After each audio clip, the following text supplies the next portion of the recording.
کوئی پیر اور مرید مجھے بتائے گا کہ اس وقت جماعت الدعوہ موجود تھی؟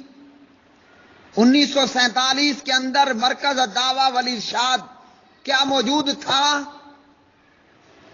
ہر عقل مند شخص یہ کہے گا کہ جب کشمیر پر انڈین آرمی نے غاصبانہ قبضہ کیا، دور دور تک آسمان و زمین میں جماعت الدعوہ اور مرکز الدعوہ کا کوئی نام و نشان نہیں تھا۔ جب 1947 کے اندر ہندو اور سکھوں نے مسلمان بیٹیوں کا ریپ کیا، ایک ایک مسلمان لڑکی کا ریپ کرنے والے 20 ہندو اور 20 سکھ، اس وقت جماعت الدعوہ اور مرکز الدعوہ موجود نہیں تھا۔ تو پھر اس وقت ظلم کیوں ہو رہا تھا؟ اس وقت تو مسلمان مظلوم تھے، اس وقت تو مسلمان بے سہارا اور بے آسرا تھے، کوئی جماعت الدعوہ کے نام سے موجود نہیں تھی۔ تو اس لیے پیارے بھائی، یہ بات سرے سے درست نہیں ہے کہ کشمیر آرمی پر اٹیک ہوتا ہے، انڈین آرمی پر، اور پھر بدلے میں وہ مسلمانوں پر اٹیک کرتے ہیں۔ میرے پیارے بھائی، یہ اللہ وحدہ لا شریک کا یہ حکم ہے کہ ان کافروں سے لڑائی کرو جو کافر تمہارے ساتھ لڑتے ہیں، لڑ رہے ہیں۔ ان اللہ اشتری من المؤمنین انفسهم واموالهم بان لهم الجنہ یقاتلون فی سبیل اللہ فیقتلون ویقتلون وعدا علیہ حقا فی التوراۃ والانجیل والقرآن۔ اور قرآن پاک کا یہ پیغام، وما لکم لا تقاتلون فی سبیل اللہ والمستضعفین من الرجال والنساء والولدان یقولون ربنا اخرجنا من هذه القرية الظالم اهلها واجعل لنا من لدنك وليا واجعل لنا من لدنك نصيرا الذين آمنوا يقاتلون في سبيل الله والذين كفروا يقاتلون في سبيل الطاغوت فقاتلوا أولياء الشيطان ان کید الشیطان کان ضعیفا۔ تو میرے پیارے بھائی، یہ سورہ النساء کی آیت پارہ نمبر 5 سے میں نے پڑھی، وما لکم لا تقاتلون فی سبیل اللہ، کیوں اللہ کی راہ میں لڑائی نہیں کرتے ہو؟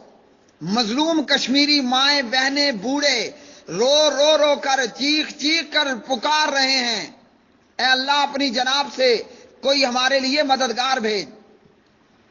تو اس لیے پیارے بھائی، اگر جماعت پر یہ اعتراض ہے تو یہ اعتراض مردود ہے۔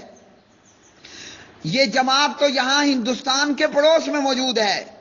محمد بن قاسم تو سینکڑوں کروڑوں میل دور سے آیا تھا۔ اس وقت بھی کوئی کہتا، یا آج بھی یہ کوئی کہے کہ راجہ داہر نے ظلم کیے کیونکہ محمد بن قاسم رحمہ اللہ نے اٹیک کیا، کیا یہ کوئی کہنے کو کہے گا؟ نہیں کہے گا۔ تو اس لیے پیارے بھائی، ہندو کا علاج ہی گولی اور گن ہے۔ یہ بنیاں، یہ جوتوں کے جو بھوت ہیں، لاتوں کے بھوت، یہ باتوں سے سمجھنے والے نہیں ہیں، ان کو جوتے اور لاتے چاہیے۔ تو یہ اعتراض کہ کشمیریوں پر ظلم ہو رہا ہے اس لیے کہ وہاں مجاہدین ہیں، تو پیارے بھائی، مجاہد تو اپنے دفاع میں کھڑا ہے۔ اور یاد رکھیے، اگر یہ مجاہد کشمیر کے نہ ہوتے، کشمیر کے لڑنے والے کشمیری مجاہد نہ ہوتے، اس ہندو کو اتنی جرات اور ہمت ہوتی کہ یہ آپ کو آپ کے پاکستان میں آ کر اٹیک کرتا۔ لیکن یہ مجاہدین کہ شہید کا جو خون ہے وہ قوم کی حیات ہے۔ میں کہتا ہوں کشمیری مجاہدوں کا جو خون ہے وہ پاکستان کی حیات ہے۔ پاکستان بچانا ہے تو کشمیر آزاد کرانا ہے۔ اور پاکستان کیوں بچانا ہے؟ کہ یہ ملک ہم نے لا الہ الا اللہ کے نظریے پر حاصل کیا، ہزاروں جانیں دینے قربان کرنے کے بعد یہ ملک ہمیں حاصل ہوا۔ تو لا الہ الا اللہ کے نظریے اور بنیاد پر ملنے والے اس ملک کی حفاظت ضروری ہے، اور اس کی حفاظت تب ہوگی جب ہندوستان بنے گا پاکستان۔ تو اس لیے میرے پیارے بھائی اس بات میں رتی برابر بھی وزن نہیں کہ کشمیری مجاہدین انڈین آرمی پر اٹیک کریں اور اس وجہ سے انڈین آرمی ظلم کرتی ہے. تو کیا خیال ہے کہ انڈین آرمی جو ہے وہ پادریوں کی جماعت ہے جو گرجے میں بیٹھ کر اللہ اللہ کر رہے ہیں. پورے ہندوستان کے اندر دیکھ لیجئے مسلمانوں پر بے تحاشا ظلم کیا گیا اور اس کی مثال بہت بڑی وہ کشمیر ہے. تو مسلمان اپنے دفاع میں کھڑے ہوئے.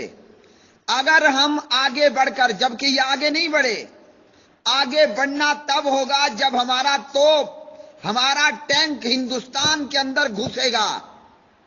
یہ آگے نہیں بڑھے. لیکن اگر یہاں تک بھی آگے نہ بڑھتے تو ہندو بنیے کا ہاتھ میری بہن کی گریبان تک بھی پہنچتا. تو اس لیے پیارے بھائی ان باتوں کے اندر ذرہ برابر بھی وزن نہیں ہے. اور قرآن پاک کا یہ ہم کو حکم ہے اور حدیث کے اندر یہ بات موجود ہے. محمد بن قاسم ایک بیٹی کے خط پر راجہ داہر کی اینٹ سے اینٹ بجا دیتا ہے. وہ مسلمان تھے، وہ حاملین قرآن تھے، وہ زمانے میں معزز تھے. حامل قرآن ہو کر قرآن کا کیا پیغام ہے؟ وَمَا لَكُمْ لَا تُقَاتِلُونَ فِي سَبِيلِ اللَّهِ وَالْمُسْتَضْعَفِينَ مِنَ الرِّجَالِ وَالنِّسَاءِ. قرآن پاک کی ایک آیت محمد بن قاسم کو عرب سے اٹھا کر ہندوستان کے اندر لے کر آ گئی ایک بیٹی کے خط پر. یہاں کشمیر کی ہزاروں بیٹیاں لوٹ گئیں، گجرات کی ہزاروں بیٹیاں شہید ہو گئیں. 1947 کے اندر ہزاروں بیٹیوں کو لوٹ لیا گیا، لیکن ہم آرام دھرے بیٹھے ہیں. کوئی آیت، کوئی حدیث ہم پر اثر انداز نہیں ہوتی. اور آج ہم یہ سوچ رہے ہیں کہ جناب ہم جو ہے وہ راہب بن جائیں تو ہندو ہمیں کچھ نہیں کہے گا. یاد رکھیے یہ محض کبوتر اور خرگوش کی طرح آنکھیں بند کرنے والی بات ہے. ایماندار وہ ہے، جرت مند اور غیرت مند وہ ہے جو اس ظالم کافر کا ہاتھ پکڑے اور فَضْرِبُوا فَوْقَ الْأَعْنَاقِ وَاضْرِبُوا مِنْهُمْ كُلَّ بَنَانٍ، ہندو حربی کی گردن کاٹ دے اور اس کے جوڑ جوڑ کو توڑ ڈالے. ایمان کا یہ تقاضا ہے. ایک بیٹی کے خط پر اگر راجہ داہر اور پورے ہندوستان کو ملیا میٹ کیا جا سکتا ہے تو کشمیر کی ہزاروں بیٹیوں کا ریپ ہوا، ان کا بدلہ لینے کے لیے اللہ کی قسم مجاہدوں کے پورے گھوڑوں کو اللہ کے قرآن سے اجازت ہے کہ پورے ہندوستان کو روند ڈالو. اور آج ہم بیٹھے سوچ رہے ہیں جو روندنے چلے ہیں ان کے گھوڑوں کو روکنے کی کوشش کر رہے ہیں. اللہ اکبر کبیرہ. تو کہنے والا کوئی کہے گا کہ راجہ داہر ظالم تھا کیونکہ محمد بن قاسم عرب سے اٹھ کر یہاں آیا تھا. تو جب یہ نہیں، ایک بیٹی کی عزت بچانے کے لیے راجہ داہر کی گردن کاٹی اور توڑی جا سکتی ہے، ہزاروں بیٹیوں کا بدلہ لینے کے لیے پورے ہندوستان کو روندا جا سکتا ہے اور روندنا چاہیے. ہم میں سے جس کے اندر ایمان ہے اپنی اس چھوٹی سی زبان کے ساتھ، اس چھوٹی سی جیب کے ساتھ مجاہدوں کا ساتھ دیں. واللہ عالم الصواب.